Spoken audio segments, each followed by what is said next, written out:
نحمده ونصلي على رسوله الكريم أما بعد قال الله تعالى بقرآنه أعوذ بالله من الشيطان الرجيم بسم الله الرحمن الرحيم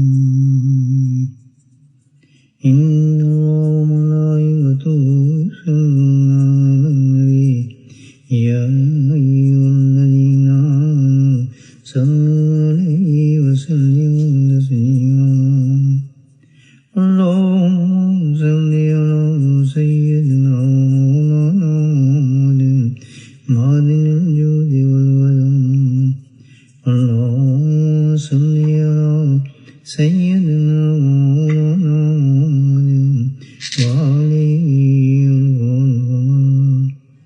اللهم صل على سيدنا ومولانا محمد وآله وصحبه ومن وسلم أما بعد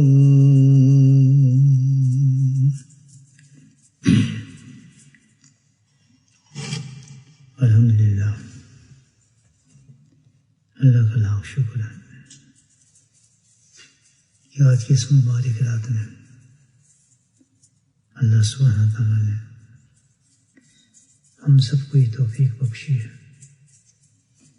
کہ اللہ نے ہمیں ایک اصلاحی مجلس تک رسائی عطا فرمائی اور شب جمعہ میں ایک خاص انتخاب ہے بزرگان دین کا کہ ان کی معمولات میں یہ رات بڑی اہم اور قیمتی ہوتی ہے۔ میں نے خود اپنی زندگی میں خود اس طرح کی کوئی مجلس بھی ایسی نہیں دیکھی جو شب جمعہ سے خالی ہو۔ بڑے اہتمام کے ساتھ اس رات میں مغرب کے بعد اللہ کا ذکر کیا جاتا تھا۔ دور و نزدیک سے بڑا مجمع لگتا، علماء مفتیان دوسرے شہروں سے شروع ہو جاتے تھے۔ عصر کے بعد سے اس مجلس میں شام کو قائم ہوتے۔ حضرت کا بہت سادہ لنگر چلتا بعد میں، آلو کا سالن ہوتا ہے یا پھر تندور کی روٹی۔ بہرحال کہنے کا مطلب یہ ہے ہمیں بھی اللہ سبحانہ تعالیٰ کی ان بزرگ دین کی اتباع کے اندر عرصے سے توفیق بخش رہا ہے۔ ہم لوگ بھی جمع ہو کے اپنی اصلاح کے لیے کچھ بات کرتے ہیں۔ اللہ پاک ان مجالس کے ذریعے سے ہم سب کی بخش فرما دیں اور صحیح دین پہ عمل کرنے کی توفیق نصیب فرمائے۔ سستیوں سے، نفس و شیطان کے شر سے اللہ پاک ہمیں محفوظ رکھے۔ لیکن بھائی بندہ جو ہے خواہش ضرور رکھتا ہے۔ ہر بندہ جو ہوا اس کی خواہش ہوتی ہے، مگر کبھی خواہش کے ساتھ وہ چیز ملتی نہیں ہے۔ یہ خواہش تو انسان بستر پہ لیٹے کر لیتا ہے، گاڑی میں بیٹھ کے کر لیتا ہے، لمبی لمبی خواہشات ہوتی ہیں، لیکن تاج محل بناتا ہے لیکن تاج محل بنتے نہیں ہیں۔ تو کوشش اور خواہش دو چیزیں ہیں۔ جب تک خواہش کے ساتھ انسان کوشش کو شامل نہ کرے تو وہ خواہش بیکار ہوتی ہے۔ ہاں اگر جائز خواہش ہے ذہن میں اور اس کے ساتھ کوشش شروع کر دے تو اللہ سبحانہ تعالیٰ خود فرماتے ہیں کہ ایسے بندے کی پھر میں خود مدد کرتا ہوں، چاہے کتنا ہی مشکل راستہ ہو اس راستے کو میں آسان کر دیتا ہوں۔ تو منزل پہنچنے کے لیے صرف خواہش ہی نہیں چاہیے بلکہ اس کے ساتھ ہمیں کوشش بھی درکار ہے۔ ایمان کے بعد کون مسلمان ایسا ہے چاہے کسی درجے کا ایمان ہو، کمزور سے کمزور ایمان ہو، مطلب عمل نہ ہو،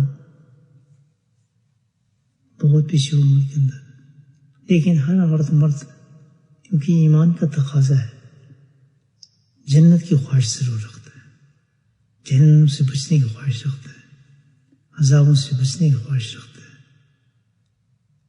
اور جنت کی تو پوری خواہش ہوتی ہے کہ ہم سب جنت میں چلے جائیں، تو بڑی اچھی خواہش ہے۔ لیکن خواہش کے ساتھ پھر وہی بات ہے نا، اس خواہش کی تکمیل کے لیے ہم کوشش کتنی کر رہے ہیں۔ یہ تو ایمان کا تقاضا ہے جو انسان میں خیال پیدا کر دیتا ہے۔ اللہ تعالیٰ قرآن حکیم میں اس طرح فرماتے ہیں للذین احسنوا، وہ لوگ جو خواہش بھی کر لیتے ہیں لیکن خواہش کے ساتھ احسنوا، نیک کام بھی کرتے ہیں، اعمال بھی نیک کرتے ہیں اس کے ساتھ۔ خالی خواہش نہیں ہے، بلکہ اس خواہش کو پورا کرنے کے لیے جیسے آپ نے مکان بنا رہا ہے، تو مکان کے لیے اینٹیں بھی لائیں گے، گارا بھی لائیں گے اور سریا بھی لائیں گے، تو مکان کی خواہش پوری کرنی ہے۔ اسی طرح جنت میں جانے کی خواہش، الحمدللہ جنت مسلمانوں کے لیے، ایمان والوں کے لیے، تو پھر کیا ہے؟ اللہ فرماتے ہیں کہ للذین احسنوا، پھر اس کے لیے اچھے ستھرے اعمال بھی تو کرو نا بھائی۔ الحسنہ، اب اللہ کا وعدہ ہے اگر تم پیارے پیارے اچھے خوبصورت اعمال کرو گے تو میں اب اس کا وعدہ کرتا ہوں کہ تمہارا ٹھکانہ بھی بہت حسین دوں گا پھر، سبحان اللہ۔ جیسے تمہارے اعمال ہوں گے خوبصورت، یہ میرا وعدہ ہے پھر اس کا حسین ٹھکانہ بھی ہوگا، یعنی کیا؟ خوبصورت قسم کی جنت بھی تمہیں کی جائے گی۔ خالی سوچنے سے نہیں ہے، کوئی چیز بھی نہیں بنتی خالی سوچنے سے۔ خواہش رکھے انسان، پھر اچھے اعمال کرے تو اللہ وعدہ فرماتا ہے کہ اس کا پھر کیا ہے؟ الحسنہ، اس سے بھی زیادہ حسین میں اس کو جو ہے ٹھکانہ دوں گا۔ یہ وہ جنت ہے جس کا اللہ وعدہ فرما رہے ہیں۔ بلکہ یہیں تک کافی تھا ہمارے لیے، الحمدللہ جنت سے بڑی اور کیا چیز ہوگی، لیکن فرمایا زیادہ، اس سے بھی زیادہ ہوئی چیز، بڑا کمال ہے۔ صحابہ کرام بھی حیران کہ جنت تو مل گئی، اس جنت کے بعد بھی کیا بچا انسان کے اندر؟ جنت تو جو زبردست چیز ہے، دوزخ سے بچ گئی اور جنت مل گئی، اس کے بعد زیادہ کیا ہوگا؟ تو حضرت صہیب رضی اللہ تعالیٰ نے فرماتے ہیں کہ نبی وسلم نے یہ آیت پڑھی، خود پڑھنے کے بعد اس کی تفسیر فرمائی۔ فرماتے ہیں کہ جب وہ زیادہ کیا چیز اللہ تعالیٰ فرمائیں گے، جنت کے بعد بھی کوئی چیز ہوگی جو اس سے زیادہ ہوگی، سبحان اللہ۔ فرماتے ہیں جنتی جنت میں اور دوزخی دوزخ میں داخل ہو چوں گے تو ایک پکارنے والا پکارے گا، آواز دے گا۔ یہ سرکار 10ویں آیت کی تفسیر فرما رہے ہیں۔ کیا پکارے گا کہ اہل جنت؟ قرآن تو تم پڑھتے تھے نا، جنتی یہی پڑھتے تھے ماشاءاللہ، قرآن نے تو یہاں تک پہنچایا، پڑھتے ہی نہیں تھے بلکہ اس پہ عمل کرتے تھے۔ تو فرمایا جنت میں اللہ نے کیا کہا تھا؟ للذین احسنوا الحسنہ، زیادہ، کہ تمہارے لیے ایک وعدہ ابھی اللہ کا باقی ہے جو تم سے اللہ نے کیا تھا قرآن کے ذریعے، اب وہ وعدہ پورا کرنا چاہتا ہے کہ جنت میں تو پہنچ گئے۔ جنتی کہیں گے جی وہ کیا ہے؟ اب اللہ تعالیٰ نے اپنے فضل سے ہماری ساری حسنات کو پورا کر دیا، پورے نہیں بلکہ بھاری کر دیا، ہر پلہ بھاری کر دیا۔ ہم تو کچھ سوچتے بھی نہیں، وہ چیز مل جاتی ہے، سبحان اللہ۔ حدیث میں آتا ہے کہ بندہ کہے گا کچھ نہیں، اس نے کہنا کہ سبحان اللہ، فوراً فرشتے حاضر ہو جائیں گے، جو اس کے ذہن میں جو چیز ہوگی وہ سبحان اللہ ایک ایسا کلمہ ہوگا، جنتوں کے کلمہ ہوگا، ایک یہ ہوگا، ایک سلام ہوگا،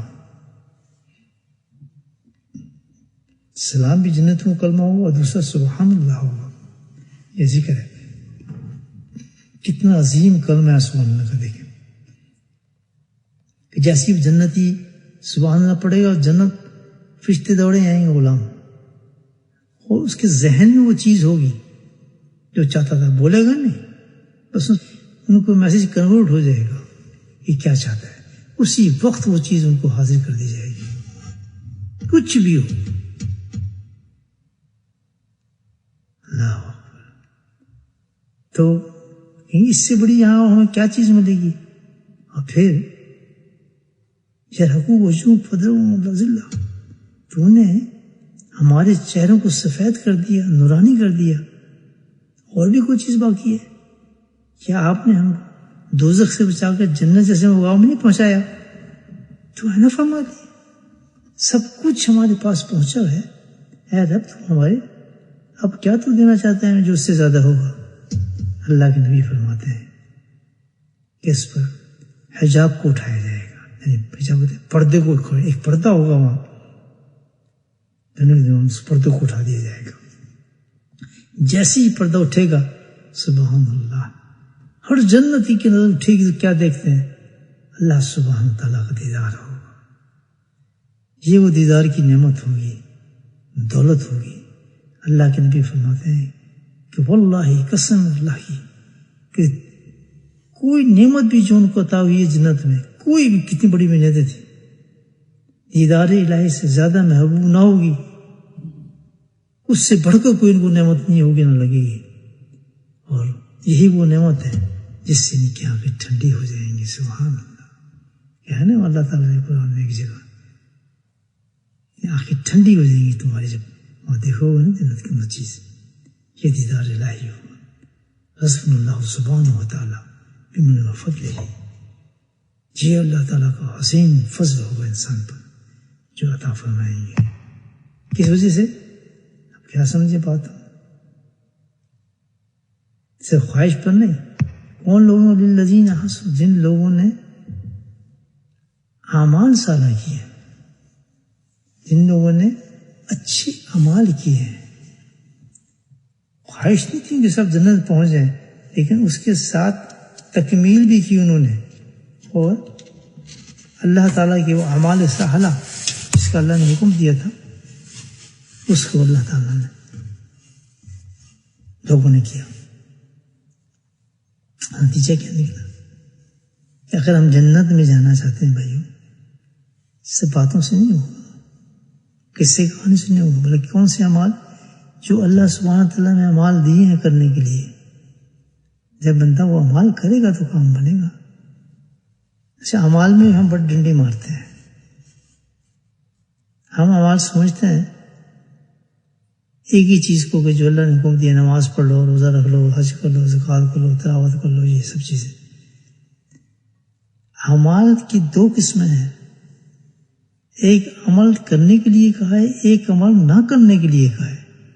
ان دونوں کو نام ملا کر اعمال حسنہ ہوتا ہے.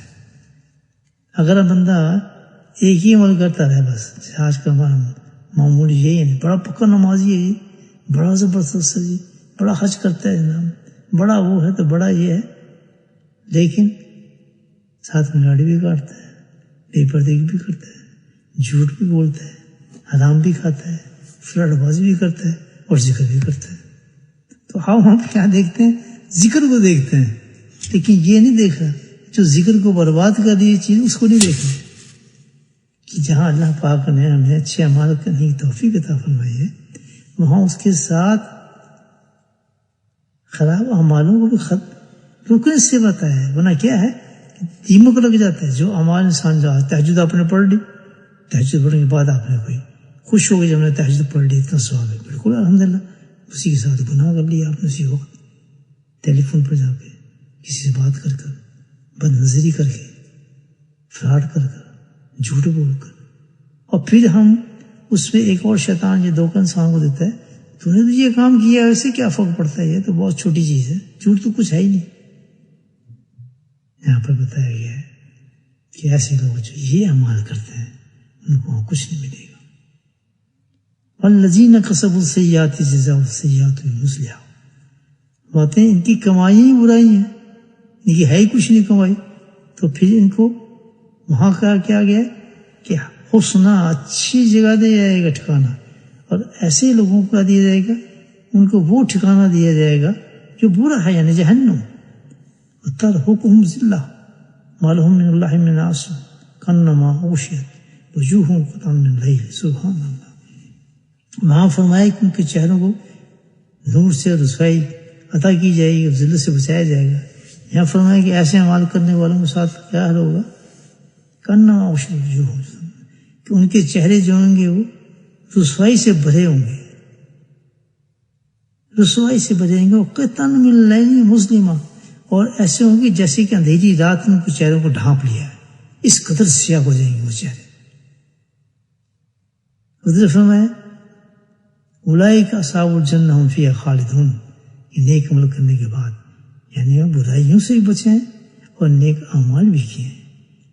لیکن نبی کی حدیث کا مفہوم ملتا ہے، ایک شخص جو ہے وہ 5 وقت نماز پڑھتا ہے، فضائل ادا کرتا ہے، روزے فرض رکھ لیتا ہے، زکوٰۃ فرض ادا کر دیتا ہے، حج زندگی کے فرض ادا کر دیتا ہے، بس، اور پھر پوری کوشش کے ساتھ وہ گناہوں سے بچ جاتا ہے، برائیوں سے بچتا ہے۔ اللہ کے نبی فرماتے ہیں کہ جنت کی اعلیٰ درجہ یہ ہوگا، اولئک اصحاب جنت۔ ایک شخص ایسا ہے کہ جو ہمارا بہت حج پہ حج نمبر ہے، یہ وہ سب کرتا ہے، لیکن برائیاں بھی اس سے قدر اس کے ساتھ ساتھ کرتا رہتا ہے، حرام کو حرام نہیں سمجھتا، گناہ کو گناہ نہیں سمجھتا، بلکہ اس کو دھوکہ یہ دیا ہوتا ہے کہ تو نیک کام کر رہا ہے تو کچھ بھی نہیں، گناہ بالکل چھوٹا اس کو نظر آتا ہے۔ ہر انڈیویجول انفرادی گناہ کی حیثیت دیکھیں تو پھر پتہ چلتا ہے کہ کیا معاملہ ہوگا۔ تو حاصل کلام یہ ہوا ایسا کہ بھائی یہ دنیا جو ہے اس میں ہمیں اللہ پاک نے اس خواہش کو پورا کرنے لیے کہ ایمان کے ساتھ جو انسان کو جنت کی خواہش ہے، ہمیں موقع دیا ہے اس دنیا کے اندر کہ اپنے آپ کو گناہوں سے بچا کر نیک اعمال کی طرف قائم اور دائم رکھو، یعنی گناہوں سے بچو پھر نیک عمل کرو، تاکہ اس نیک عمل کی اللہ کے ہاتھ قدر کی جائے۔ کتنی اپنے عمل ہم کر لیں لیکن اس کے ساتھ گناہ کو گناہ بھی سمجھیں، اور کیا اللہ پاک نے اس کا انتظام بھی کتنا خوبصورت فرمایا ہے کہ اگر غلطی سے یا نفس کے دھوکے سے یا شیطان کے دھوکے سے گناہ ہو جاتے ہیں تو فوراً استغفار کر لو، اور استغفار اللہ سبحانہ تعالیٰ زندگی میں ایسے انسان کو موقع فراہم کرتا ہے، ایسے ایسے موقع دیتا ہے کہ آدمی حیران ہو جاتا ہے۔ اس تجدید بیت ہے، بیت کا اللہ سبحانہ تعالیٰ کو موقع دیتے ہیں کہ اپنی بیت کو تجدید کر لو، اور بندہ کر لیتا ہے، سارے گناہ پھر معاف ہو جاتے ہیں اس کے۔ لیکن کیونکہ دھوکہ نفس کا شیطان کا، وہ اپنے آپ کو متکبر سمجھتا ہے، وہ کہتا ہے نہیں میں تو نیک عمل، یہ تو کچھ گناہ نہیں ہے۔ اس سے کیا ہوتا ہے، وہ اپنے اعمالوں کی طرف بہت دیکھتا ہے کہ میں تو یہ کیا ہے، یہ کیا ہے، لوگ مجھے یہ کہتے ہیں، ان کی طرف بڑا دھیان جاتا ہے، اتنا صدقہ نکال دیا، اتنا فلاں نکال دیا، لیکن یہ پتہ ہے حرام کتنا ہے، جھوٹ کتنا ہے، فراڈ کتنا ہے۔ بلکہ مفہوم ہے کہ حرام سے جان بوجھ کے جانتا ہے حرام ہے، ایسا انسان لوگوں کو، غریبوں کو دینے والا تو مشرک ہو جاتا ہے۔ وہ اللہ تعالیٰ کی ایک پوری آیت کا انکار کر رہا ہے، وہ ہے ہی نہیں صدقہ، تو گناہ کا مالا ہے۔ کہ حرام کے ساتھ لوگوں سب سے پہلے اس کو یہ پتہ ہونا چاہیے کہ میں جس کو دے رہا ہوں پاک اور طیب کمائی کے ساتھ دوں، تاکہ اس بیچارے تک غلط چیز نہ پہنچے۔ حرام کمائی کے بعد لوگ اپنی عزت بڑھانے کے لیے، اونچا کرنے کے لیے لوگوں کو حرام کھلاتے رہتے ہیں، تو حرام ہے سارا۔ بلکہ اس میں مفہوم بتا رہا ہوں کہ تو مشرک کہا جاتا ہے، کہ شرک کر دیا انہوں نے۔ بہرحال کوئی مشکل راستہ نہیں ہے، دیکھیں جنت کا اللہ نے کتنا آسان بتا دیا۔ للذین احسنوا الحسنی، اچھے عمل کر لو، یعنی نیک عمل کرو اور گناہوں سے بچو، حسن جنت کا وعدہ میں تم سے کرتا ہوں، واضح آتا، بلکہ اس سے بھی بہتر چیز ایسی نعمت ہوگی جس نعمت کا تم سوچ بھی نہیں سکتے، اور وہ دیدار الہی ہوگا۔ سبحان اللہ۔ اللہ پاک ہمیں سب کو توفیق نصیب فرمائے کہ ہم اس مختصر زندگی کو دنیا کے لیے جو ہم لوگ آتے ہیں، دیکھیں کوشش کے لیے بارے میں اللہ تعالیٰ فرما رہے ہیں، دنیا میں ہم دنیا حاصل کرنے کے لیے کتنی کوششیں کرتے ہیں، خود سوچیں، ایک جاب لینے کے لیے کیا کچھ نہیں کرتے، ایک گاڑی لینے کے لیے ہم کیا کچھ نہیں کرتے، ایک مکان بنانے کے لیے ہم کیا کچھ نہیں کرتے، زندگی بھر ہماری زندگی ساری اس میں گزرتی ہے، ہم یہ کر لیں وہ کر لیں، مکمل آپ کو کوشش نظر آئے گی اس کے اندر، کیونکہ اسی کو ہم جنت سمجھ بیٹھے ہیں، اس لیے جھنجھوڑا جاتا ہے۔ اصلاحی مجلس یہی ہے کہ کدھر سوچتے ہیں آپ، اس کوشش کو چھوڑیں، ادھر کوشش کریں جو اللہ تعالیٰ نے وعدہ کیا ہے، جس کا منفی خالدین کے ہمیشہ تم رہنے، ہمیشہ ہمیشہ جہاں تم نے جانا ہے اس کے لیے کوشش کرتی ہے۔ اب ہم ایک ہی دن اپنا تجزیہ کر لیں کہ اس دن میں دنیا کے لیے ہم نے کتنی کوشش کی ہے اور آخرت کے لیے کتنی کوشش کی ہے، اسی وقت سامنے آ جائے گا رزلٹ ہمارے۔ اس 24 گھنٹے کے اندر کتنی ہم آخرت کی کوشش کیا۔ کوشش کی مراد کیا ہے؟ یہ نہیں اتنا ذکر کر لیا فلاں، نہیں، گناہ کتنے، جھوٹ سے کتنے بچے ہیں، فراڈ سے کتنے بچے ہیں۔ اسی دنیا کو کمانے کے لیے ہزاروں دھوکے بازی ہم کرتے ہیں، اس میں ترقی ہو جائے ہماری، اس کے اندر ترقی ہو جائے، جھوٹ فراڈ سب کچھ کرنے کے لیے تیار ہوتے ہیں۔ زندگیاں گزر جاتی ہیں انسان کی، میں دیکھتا ہوں زندگیاں گزر جاتی ہیں اپنے اس مشن کو پورا کرنے کے لیے۔ نہیں بھائیو، قرآن پڑھیں اور قرآن کو سمجھیں۔ اللہ پاک نے بڑے راستے کھولے ہیں انسان کی اصلاح کے لیے، بڑے راستے کھولے۔ حضرت مجذوب رحمۃ اللہ علیہ، حضرت مولانا شیخ تھانوی کے بڑے اجل خلفاء میں ہیں اور بڑے محبوب بھی تھے، بہت محبت کرتے تھے، وہ ان سے محبت کرتے تھے، وہ ان سے محبت کرتے تھے۔ کیا الحمدللہ خوش قسمت مرید، اور کیا خوش جسے شیخ محبت کرتا ہو، جس مشہور تھا، جتنے بھی زمانے کے حضرت کے خلفاء تھے سب کو پتا تھا۔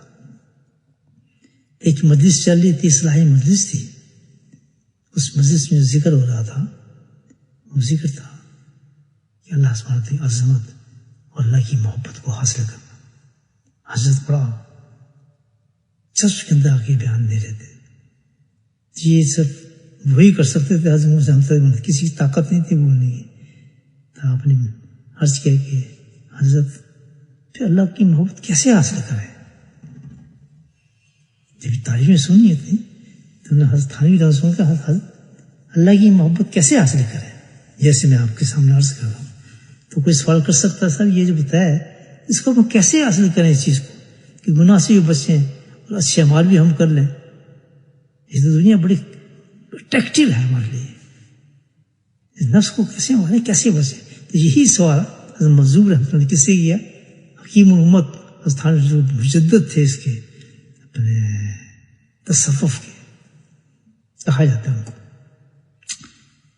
تو حضرت نے فوراً رک کے ان کی طرف دیکھ کر جواب دیا بڑے جلال کے ساتھ۔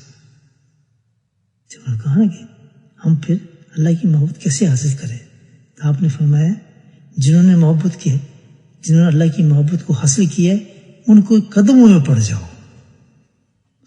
کیا اچھا علاج، یہ چیز قرآن کی علاج ہوتا ہے کہ جنہوں نے اللہ کی محبت کو حاصل کیا ہوا ہے، یعنی اللہ والے، ان کی قدموں میں پڑ جاؤ تو وہ مل جائے گا یہ تم چاہتے ہو۔ پھر اللہ سبحانہ تعالیٰ ہمارے لیے ویسے دروازے کھول دے اور اس کے لیے بھی اخلاص عطا فرمائے۔ جب ایسے انسان کے پاس جائیں جو اللہ سے محبت کرنے والا ہے تو پھر ایک ہی نیت کے ساتھ جائے، کوئی بھی اس میں دنیا کی نیت نہ ہو، نہ دنیا کام ہو، نہ 30 40 سال لوگ بیٹھے ہوتے ہیں، ان کو محبت کا چھینٹا بھی نہیں پڑا ہوتا۔ اس کی وجہ یہ ہوتی ہے کہ انہیں وہ نیتیں پوری نہیں تھی۔ پکی نیت کر کے جائے کسی اللہ والے کے قدموں میں بیٹھ جائے تو کیا آیت کا نکال سکتا ہے؟ کونوا صادقین، اللہ نے یہ علاج بتایا۔ وجہ اس میں ہوتی ہے کہ ہماری اس میں بھی دنیا ہوتی ہے، ہزاروں خواہشات لے کر ہم وہاں پہنچتے ہیں، یہ ہو جائے، یہ ہو جائے، یہ ہو جائے، ہزاروں چیزیں پوری کرتے ہیں، اس کی شیڈ تو ظالمی ہے۔ اور کیا ہے بھائی، اتنا اچھا علاج ہوتا ہے جو اللہ کی محبت جو حاصل کر چکے ہیں ان کے قدموں میں بیٹھ جاؤ، اپنے آپ کو ڈال دو ان کے قدموں، بس اتنا کام کرنا ہے۔ باقی کام اللہ کے کیسے پہنچاتا ہے، ایک نہیں کئی مثالیں آپ کو میں دے سکتا ہوں چیز کی۔ ایک گناہ سے لت پت انسان ہے اور اس کے دل میں خواہش پیدا ہوئی، ایسی آیتیں سنی کہ کس طرح کو اس کا کام کو آسان کروں، اور اس فارمولے پہ پہنچ گیا کسی اللہ والے کو کہ سپرد کر دیا اپنے آپ کو۔ سبحان اللہ، خدا کی قسم وہ مایوس وہاں سے نہیں ہوا، اللہ کی محبت اس کو حاصل ہو گئی. تو اتنی آدمی کر لے کسی اللہ والے کے پاس جا کے دنیا کی کوئی خواہش نہ ہو وہاں پر کہ یہ بھی مل جائے، یہاں سے یہ کر لوں فلاں مل جائے. دنیا نہ ہو وہاں پھر آخرت ہو. اللہ سبحانہ تعالیٰ آج کی اس مجلس کو قبول فرمائے اور جو ہم نے پڑھا قرآن و کہا اس پہ عمل کرنے کی توفیق نصیب فرمائے. وآخر دعوانا الحمدللہ رب العالمین. درود شریف بسم اللہ الرحمن الرحیم. الحمدللہ رب العالمین. الصلاۃ والسلام علی سیدنا اللہم لک الحمد کما انت اہل وسلم. ربنا ظلمنا انفسنا وان لم تغفر لنا یا مقلب القلوب ثبت قلبی علی دینک.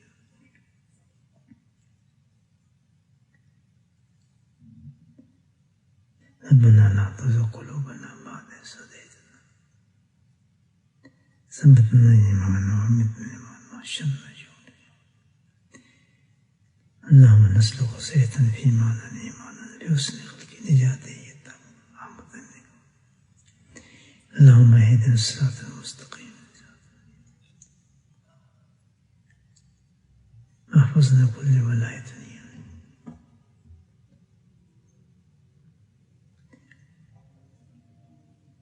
تجعلني وقيم الصلاة من ذريتي. صلى الله تعالى على خير خلقه محمد وآله وصحبه أجمعين برحمتك يا أرحم الراحمين. سبحان ربك رب العزة عما يصفون وسلام على المرسلين والحمد لله رب العالمين. آمين.